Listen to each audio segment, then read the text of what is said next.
अब कुछ बात जेल भरो तहरीक की। तो जेल भरो तहरीक के सिलसिला जारी है। तहरीक इंसाफ के कारकुन आज गुजरांवाला में गिरफ्तारियां पेश करेंगे। कारकुनों की लिस्टें भी तैयार कर ली गई हैं। 10 ओहदेदारान और 200 कारकुन गिरफ्तारियां देंगे। कारकुन सिटी सदर खालिद अजीज लोन की रिहाइशगाह पर जमा होना शुरू हो गए हैं। ये मनाजिर भी ABN न्यूज की स्क्रीन्स पर आप देख रहे हैं गुजरांवाला से, जहां पर जेल भरो तहरीक का सिलसिला जारी है। तहरीक इंसाफ के कारकुनान आज गुजरांवाला में गिरफ्तारियां पेश करेंगे।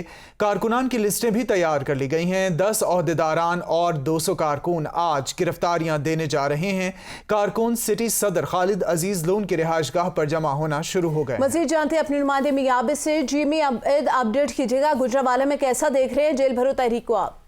जी बिल्कुल, गुजरांवाला में इस वक्त हम खालिद अजीज लोन के डेरे के बाहर खड़े हैं, जहां पे कारकुन जो हैं वो काफी तादाद से जमा हो रहे हैं। और गुजरांवाला में आज जेल भरो तहरीक तहरीक इंसाफ की जो है कारकुन जो है वो बड़े जोश उनमें नजर आ रहा है। इसके साथ मैं ये भी बताता चलूं कि यहाँ पे अभी तक मेन मकामी क़यादत अभी तक नहीं पहुंच सकी, लेकिन बड़ी तादाद कारकुनों की मौजूद है। जी सही, बहुत शुक्रिया मियां आबिद आगाह करने के लिए।